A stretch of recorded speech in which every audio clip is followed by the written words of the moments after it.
Tuhan bersamamu dan bersama roh. Inilah Injil suci menurut Lukas. Dimuliakanlah Tuhan. Yesus berbicara kepada orang banyak tentang Yohanes. Untuk apakah kalian pergi ke padang gurun, melihat bulu yang digoyangkan angin kian kemari? Atau untuk apakah kalian pergi, melihat orang yang berpakaian halus, orang yang berpakaian indah dan yang hidup mewah tempatnya di istana raja? Jadi untuk apakah kalian pergi, melihat nabi? Benar, dan aku berkata kepadamu, bahkan lebih dari nabi. Karena tentang dia ada tertulis, lihatlah, aku menyuruh utusanku mendahului engkau. Ia akan mempersiapkan jalan bagimu. Aku berkata kepadamu, di antara mereka yang dilahirkan oleh wanita, tidak ada seorang pun yang lebih besar daripada Yohanes, namun yang terkecil dalam kerajaan Allah lebih besar daripadanya. Seluruh orang banyak termasuk para pemungut cukai yang mendengar perkataannya mengakui kebenaran Allah, karena mereka telah memberi diri dibaptis oleh Yohanes. Tetapi orang-orang Farisi dan ahli-ahli Taurat menolak maksud Allah, karena mereka tidak mau dibaptis oleh Yohanes. Demikianlah sabda Tuhan. Terpujilah Kristus. Untuk apakah kalian pergi ke padang gurun?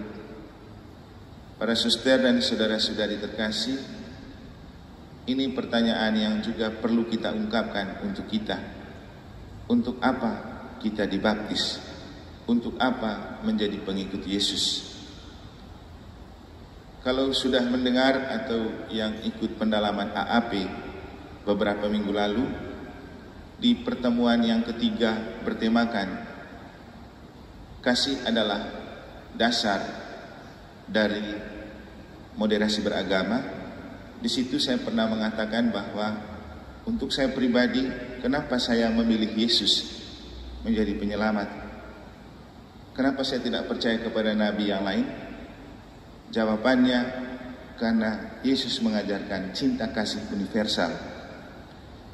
Kalau bukan karena cinta kasih universal, saya merasa rugi untuk mengikuti Yesus.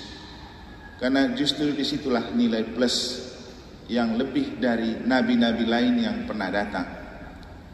Yesus mengajarkan cinta kasih universal yang terjelma dalam hukum. Kasihilah Tuhan Allahmu dengan segenap hatimu, dengan segenap pikiranmu, dan dengan segenap tenagamu.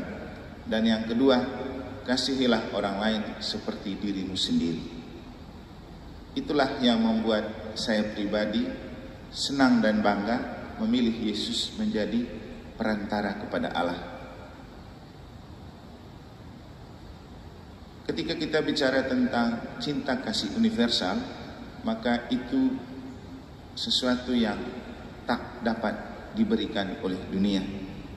Tadi malam waktu pendalaman AAP di lingkungan Santa Teresia, saya mengatakan kepada mereka tentang mengapa kasih ini menjadi dasar untuk moderasi beragama. Apakah tidak cukup dengan Pancasila? Apakah tidak cukup dengan UUD 45? Atau 4 konsensus yang juga termasuk Bhinneka Tunggal Ika dan NKRI harga mati? Kenapa harus kasih? Karena kasih itu adalah anugerah Allah, buah pertama dari roh. Dan kasih itu unlimited, tidak dibatasi oleh waktu, tidak terbatas kepada orang-orang tertentu. Maka dalam konteks moderasi beragama, kita bergaul dengan orang yang bukan cuma seiman dan seagama. Kita bergaul bebas dengan banyak orang yang tidak seiman dan tidak seagama. Dan cinta kasih universal adalah modal yang membuat kita mampu mencintai siapapun tanpa batas. Kitab Nabi Yesaya bahkan dalam bacaan pertama melukiskan kasih itu dengan cinta yang tidak terbatas.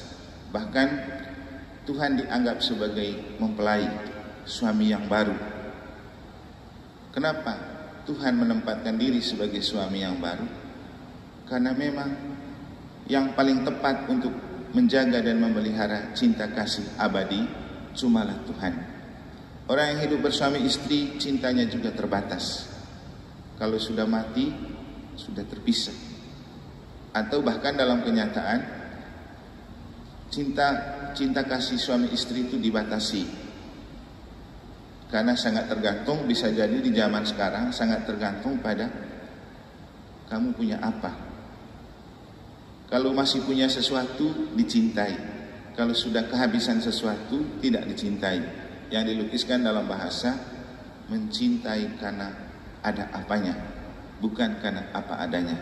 Dan memang rata-rata relasi perkawinan dan suami istri sekarang diukur dari materi. Kekuatan materi itulah yang bisa menjaga dan memelihara ikatan cinta.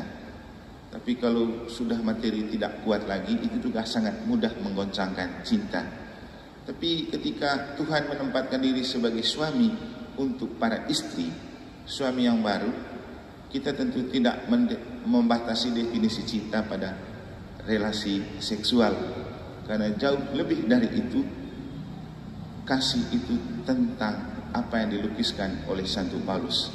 Kasih itu sabar, murah hati, lemah lembut, memaafkan, dan banyak kriteria-kriteria yang disampaikan yang memang membuat kasih itu berada di atas segala-galanya. Dan bahkan Santo Yohanes melukiskan kasih itu adalah Allah.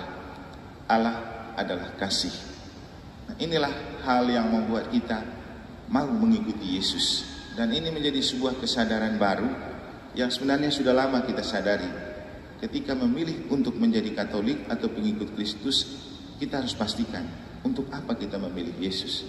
Tentu bukan untuk bermental enak, karena Yesus gampang menebus dosa, kita pilih dia. Bukan tentang itu. Karena yang paling penting dari mengikuti Yesus, seperti khotbah kemarin, adalah bersedia mengingkari diri dan memanggul salib. Ini hal yang sangat penting. Menyangkal diri dan memanggul salib. Karena kasih harus butuh pengorbanan. Itulah yang membedakan kasih dan cinta. Cinta yang penting punya perasaan, mungkin juga punya nafsu, bisa saling mencintai. Tapi kasih lebih dari itu semua. Dan yang paling penting, kasih tentang pengorbanan. Kita tidak bisa mengatakan tulus dan murni mencintai seseorang tanpa mau berkorban. Inilah yang membuat Allah merasa ia lebih pantas menjadi suami untuk istri-istri. Karena para suami membatasi relasi pada cinta yang mereka miliki. Tapi Allah tidak pernah membatasi cinta pada semua orang. Karena ia mendasarinya pada kasih. Realistisnya, ketika misalnya para istri dikecewakan oleh para suami, Tuhan tidak pernah mengecewakan mereka. Ketika para istri mungkin tidak bisa dimaafkan oleh para suami, Tuhan masih mengampuni mereka. Ketika ia disendirikan karena sibuk dengan pekerjaan atau rutinitas, Tuhan tidak pernah menelantarkan para istri. Ia selalu menjaga dan memelihara, lebih setia dan lebih loyal daripada pasangan-pasangan hidup yang sebenarnya. Maka bagi kita paling penting, mari kita bersyukur karena kita sudah memilih menjadi pengikut Yesus, bukan karena ikut-ikutan, tapi karena kasih ini. Kita ingin mendapat bagian dalam kasih yang tak terbatas, dan kita ingin untuk menjadi agen kasih ini juga kepada sesama dan dunia. Memang tidak mudah. Justru karena itulah kita perlu selalu berpasrah kepada Allah. Kita membuka hati dan pikiran kepada gerakan roh Allah. Karena tanpa roh Allah, kita tidak akan mampu mengasihi. Karena kasih adalah buah pertama dari 7 anugerah Roh Kudus. Semoga Tuhan memberkati kita.